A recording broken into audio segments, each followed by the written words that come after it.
hoy se conmemora el Día Mundial de la Salud Mental, un momento propicio para hacer docencia acerca de este tema. Para ello se encuentra con nosotros Karen Lowinger, ella es psicóloga clínica. ¿Qué tal, Karen? Bienvenida a Next Noticias, como siempre un placer. Gracias, un gusto estar aquí.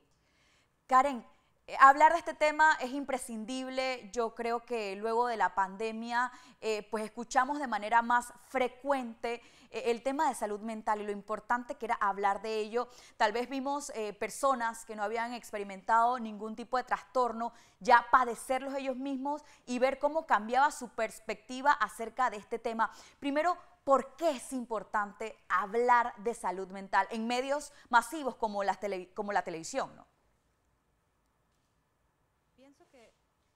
Cosas que todos debemos tener en cuenta es que ninguna de las personas tenemos siempre una salud mental completamente estable. Lo normal es que tengamos altos y bajos independientemente si hay algún trastorno o alguna enfermedad presente.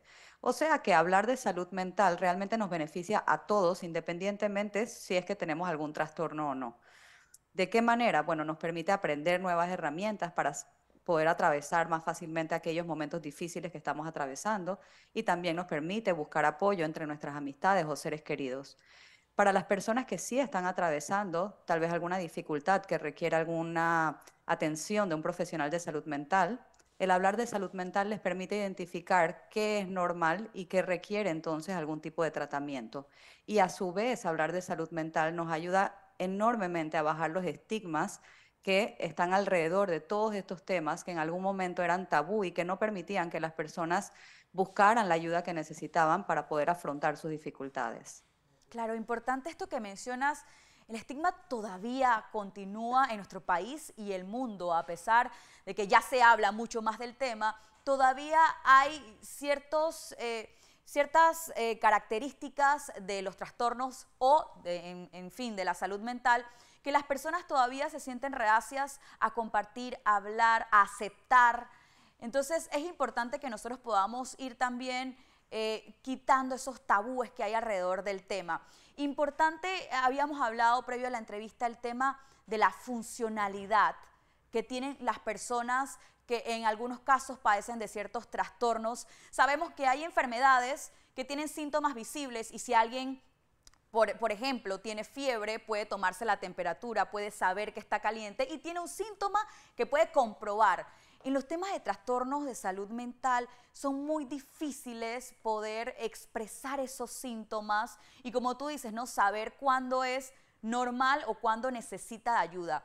Pero también le permite, o lamentablemente esas personas tienden a ser funcionales en la sociedad, tienden a seguir yendo al trabajo, a de repente estar con amistades, etcétera, pero cuando están solos vienen problemas, se manifiestan estos problemas, por ejemplo, como la ansiedad, etcétera.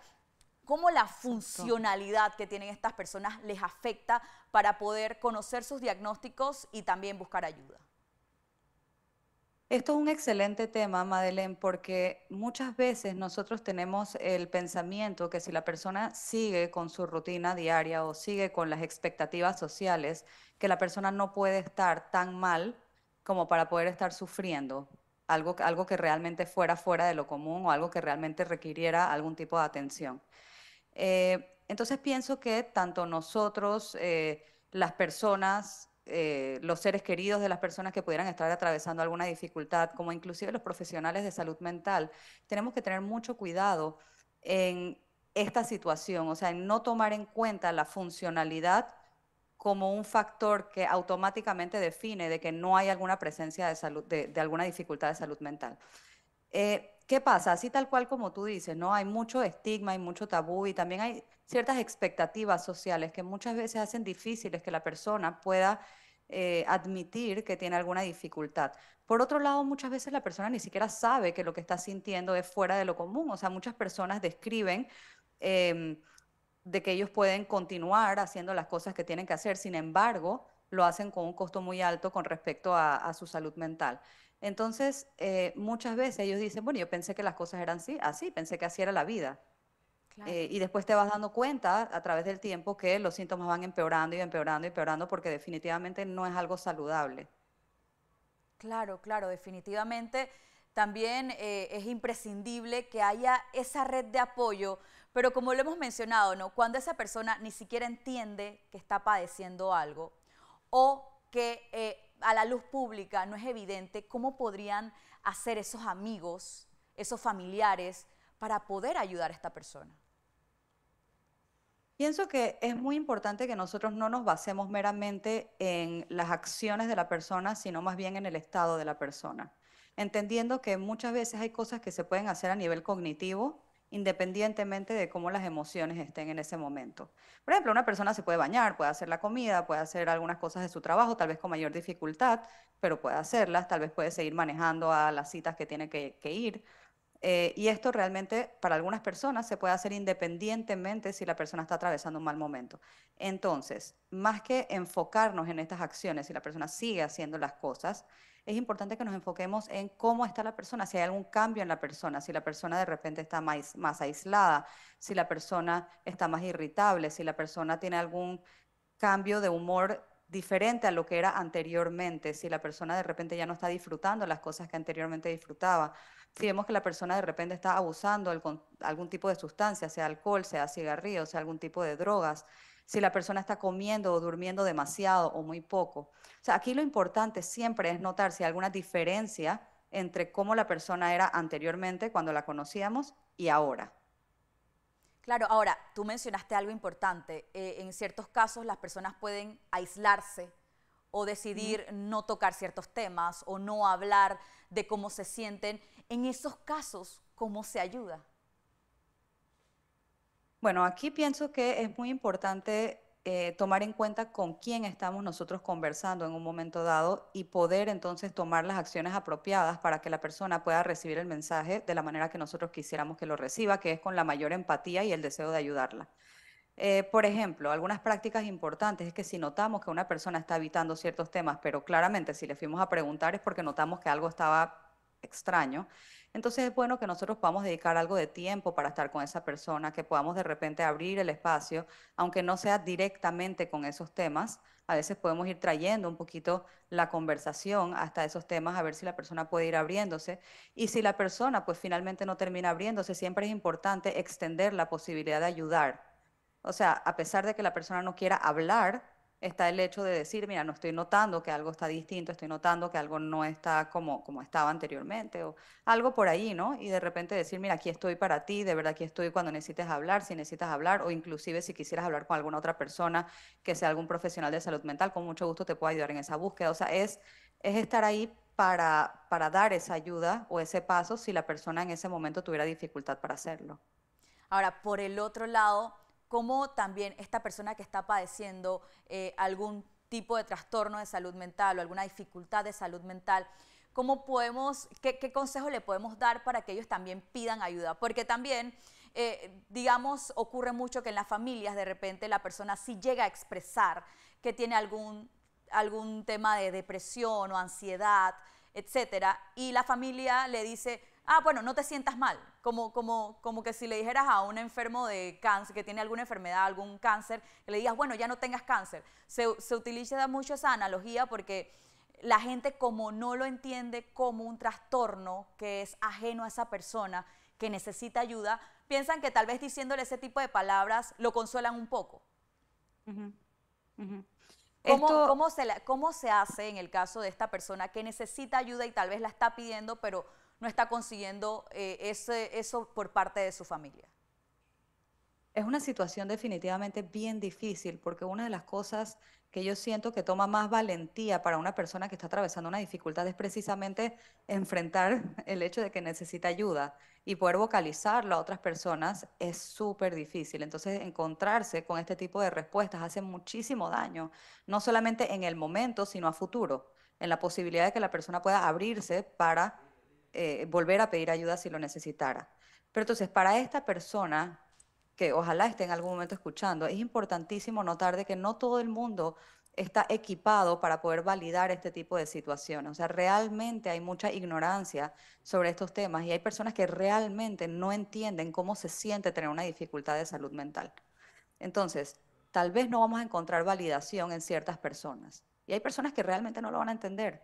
pero nosotros tenemos que seguir entendiendo que lo que nosotros estamos sintiendo es real y seguir buscando personas que tal vez sean algunos otros seres queridos que puedan tal vez ayudarnos y validar lo que estamos atravesando para entonces poder ayudarnos a buscar esta ayuda. No necesariamente tiene que ser papá o mamá, o mi hermano, o mi esposo, o mi pareja, o lo que sea. A veces puede ser de repente para algún joven, algún profesor, algún consejero, a veces puede ser para algún adulto, algún compañero de trabajo, puede ser alguna amistad. Me explico, o sea, lo importante es poder entender que lo que uno está sintiendo, o sea, uno poder validar lo que está sintiendo, independientemente si las personas alrededor están teniendo dificultad para hacerlo. Claro. Karen, unas últimas palabras en este día, conmemorando este Día de la Salud Mental, que les puedas decir a nuestros televidentes, tanto aquellas personas que necesitan ayuda como aquellos que tienen algún familiar que pueda estar pasando por un mal momento o por algún trastorno de salud mental. Ok, lo primero, y yo creo que esto es algo que es bastante repetitivo en casi todo este tipo de entrevistas, es que en realidad no hay ningún tipo de vergüenza de tener cualquier tipo de trastorno de salud mental. Honestamente, es algo que no discrimina ni en género, ni en edad, ni en estrato socioeconómico, ni en religiosidad, ni en ni donde la persona vive. O sea, en realidad puedo decir que en mi carrera como psicóloga he visto todo tipo de personas y no hay nadie que, se puede, que por alguna razón eh, Está sea inmune eximido, a este tipo de claro. situaciones. Por otro lado, y creo que también es súper importante mencionar, es rápidamente cómo nosotros sabemos si es que nosotros somos aquellas personas que podemos estar confundidas si nosotros necesitamos ayuda. Entonces, brevemente, quiero mencionar tres factores que pienso que son importantes para tomar en cuenta, Claro. para nosotros saber si nosotros necesitamos entonces atender a un profesional de salud mental o si tal vez podemos guiar a alguna persona que lo necesite. Y estos tres factores son la intensidad de los síntomas, la duración de los síntomas y la frecuencia de los síntomas. Esto quiere decir, si me estoy sintiendo triste, irritable, ansiosa, porque todas estas emociones las tendemos a tener en la vida por momentos. Claro. Entonces a veces es difícil saber cuándo sí, cuándo no, cuándo esto se está pasando de lo que es normal y cuándo sencillamente tengo que esperar un poquito más. Entonces, aquí las cosas son intensidad que nos permite a nosotros tener una idea si es que tenemos las herramientas apropiadas o no para afrontar dicha situación o si es que la reacción es apropiada para el detonante. O sea, por ejemplo, si es que voy a tengo que hacer una presentación, pero no estoy pudiendo ni dormir ni comer desde hace 2 semanas, entonces definitivamente hay una reacción bastante elevada para dicho detonante. La otra, la duración, tiene mucho que ver con cuánto tiempo duran los síntomas y si es que los síntomas son persistentes a pesar del paso del tiempo o a pesar de que nos enfrentamos al detonante. Por ejemplo, si tenemos ansiedad por la presentación y ya pasó la presentación y Y la ansiedad todavía persiste, persiste, claro. algo está pasando. Y la frecuencia tiene mucho que ver con qué tan a menudo están ocurriendo estos síntomas. O sea, si me estoy dando cuenta que muchas veces me estoy detonando con cosas que me están llevando a estos síntomas. Pienso que esos tres factores son muy importantes para tomar en cuenta, Claro. siempre tomando en cuenta, claro, de que no hay que tener los tres a la misma vez, sino que mientras tengamos una intensidad alta, una larga duración, una frecuencia bastante alta, entonces ya es suficiente como para poder saber que necesitamos buscar ayuda. Importante estos datos que nos das, Karen Lowinger. Muchas gracias por estar con nosotros aquí en Noticiero Estelar Gracias de a Next ti. Noticias.